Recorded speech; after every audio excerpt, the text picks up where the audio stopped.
We'll get the Democratic response. Jonathan, East Lansing, Michigan, the governor of Michigan, Gretchen Whitmer, now with the microphones. Whitmer, the 49th governor of the great state of Michigan. Tonight, I'm at my daughter Sherry and Sydney's public school, East Lansing High School. We're here today with families and parents, teachers, and most importantly, students. I want to thank you all for coming, but tonight I'm going to talk to those of you who are watching at home. I'd need a lot more than 10 minutes to respond to what the president just said. So instead of talking about what he is saying, I'm going to highlight what Democrats are doing. After all, you can listen to what someone says, but to know the truth, watch what they do. Michiganders are no different from Americans everywhere.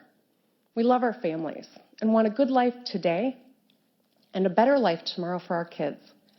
We work hard, and we expect our government to work hard for us as well.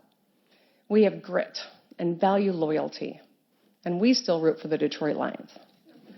We and all Americans might be weary of today's politics, but we must stay engaged. Our country, our democracy, our future demand it. We're capable of great things when we work together. We cannot forget that despite the dishonesty and division of the last few years, and that we heard tonight from the President of the United States, together we have boundless potential. And young Americans are proving that every day by taking action.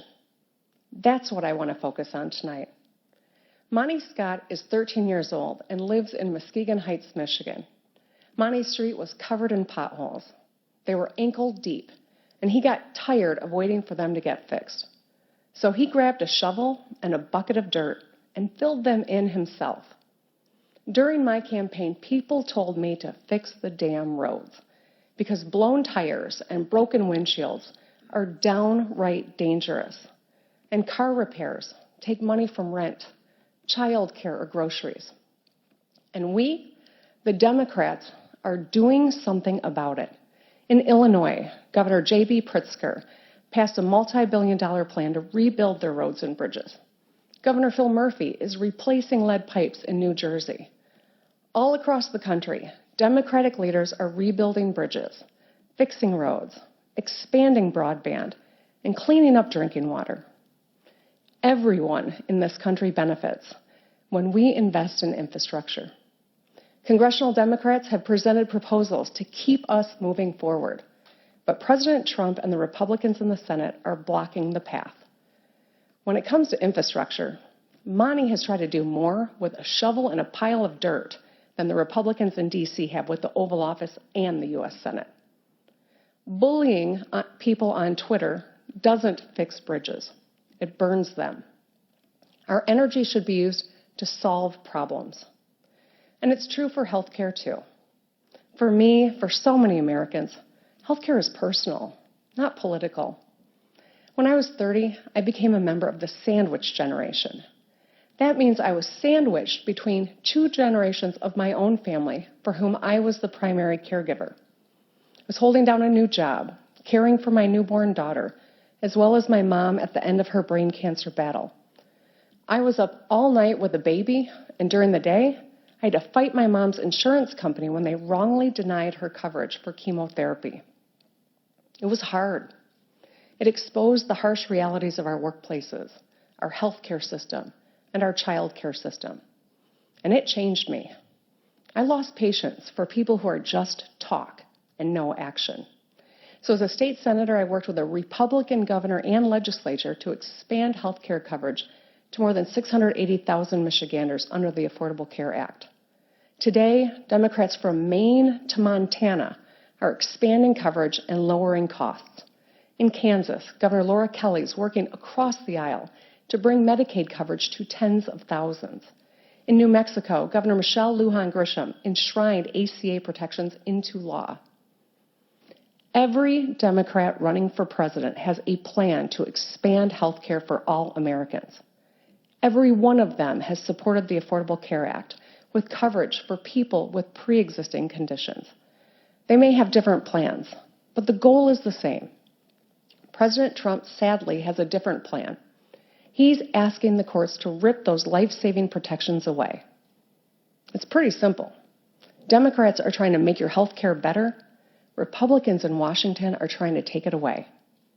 Think about kids like 17-year-old Blake Carroll from Idaho, who organized a fundraiser to pay for his mom's colon cancer treatment. Or 19-year-old Ebony Myers from Utah, who sells art to help pay for her own rare genetic disorder treatment. No one should have to crowdsource their health care. Not in America. But the reality is, not everyone in America has a job with health care and benefits. In fact, many have jobs that don't even pay enough to cover their monthly expenses. It doesn't matter what the president says about the stock market. What matters is that millions of people struggle to get by or don't have enough money at the end of the month after paying for transportation, student loans, or prescription drugs. American workers are hurting. In my own state, our neighbors in Wisconsin and Ohio, Pennsylvania, and all over the country. Wages have stagnated while CEO pay has skyrocketed. So when the president says the economy is strong, my question is, strong for whom? Strong for the wealthy who are reaping rewards from tax cuts they don't need? The American economy needs to be a different kind of strong. Strong for the science teacher spending her own money to buy supplies for her classroom. Strong for the single mom picking up extra hours so she can afford her daughter's soccer cleats. Strong for the small business owner who has to make payroll at the end of the month. Michigan invented the middle class, so we know if the economy doesn't work for working people, it just doesn't work. Who fights for hardworking Americans? Democrats do. In the U.S. House, Speaker Nancy Pelosi and Democrats passed a landmark bill on equal pay, another bill to give 30 million Americans a raise by increasing the minimum wage, and groundbreaking legislation to finally give Medicare the power to negotiate lower drug prices for America's seniors and families. Those three bills and more than 275 other bipartisan bills are just gathering dust on Senate Majority Leader Mitch McConnell's desk. Senator McConnell, America needs you to move those bills. Meanwhile, Democrats across the country are getting things done. Pennsylvania's Governor Tom Wolf is expanding the right to overtime pay. Michigan is too. Because if you're on the clock, you deserve to get paid. Nevada Governor Steve Sisolak and North Carolina Governor Roy Cooper are working to give hard-working teachers a raise. And speaking of the classroom, Wisconsin Governor Tony Evers unilaterally increased school funding by $65 million last year. In Colorado, Governor Jared Polis has enacted free all-day kindergarten. And in 29 states, we've helped pass minimum wage hikes into law, which will lift people out of poverty and improve lives for families. That's strength. That's action. Democracy takes action. And that's why I'm so inspired by young people. They respond to mass shootings, demanding policies that make schools safer. They react to a world that's literally on fire, with fire in their bellies, to push leaders to finally take action on climate change.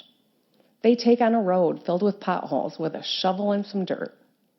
It's what gives me great confidence in our future. And it's why sometimes it feels like they're the adults in the room. But it shouldn't have to be that way. It's not their mess to clean up. It's ours. The choices we make today create their reality tomorrow.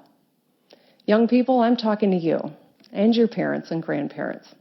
Democrats want safe schools. We want everyone to have a path to a good life, whether it's through a union apprenticeship, a community college, a four-year university, without drowning in debt. We want your water to be clean. We want you to love who you love and to live authentically as your true selves. And we want women to have autonomy over our bodies.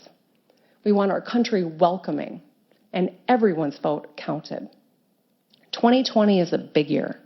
It's the year my daughter Sherry will graduate from high school. It's also the year she'll cast her first ballot, along with millions of young Americans. The two things are connected, because walking across a graduation stage is as important as walking into the voting booth for the first time. Her future, all our kids' futures, will be determined not just by their dreams, but by our actions. As we witness the impeachment process in Washington, there are some things each of us, no matter our party, should demand. The truth matters. Facts matter. And no one should be above the law. It's not what those senators say. Tomorrow, it's about what they do that matters. Remember, listen to what people say, but watch what they do. It's time for action. Generations of Americans are counting on us. Let's not let them down. Thank you for listening. God bless America. Good night. Michigan Governor Gretchen Whitmer there, the Democratic response from East Lansing, Michigan. She's at a school there where her daughters attend. Clearly, the economy and health care were major themes helping to shape the election that is quickly developing across the country. If you looked at Iowa yesterday and New Hampshire a week from today. On the economy, she's asking strong for whom? That follows President Trump, who just delivered his message in what has been quite an evening here in Washington, D.C. We are now 18 hours away from an impeachment vote in the Senate on Capitol Hill. So stay tuned for your late local news, except on the West Coast. And until then, I'm Bill Hemmer from Fox News in Washington, and we will see you again very soon, right here and on cable. This has been a Fox News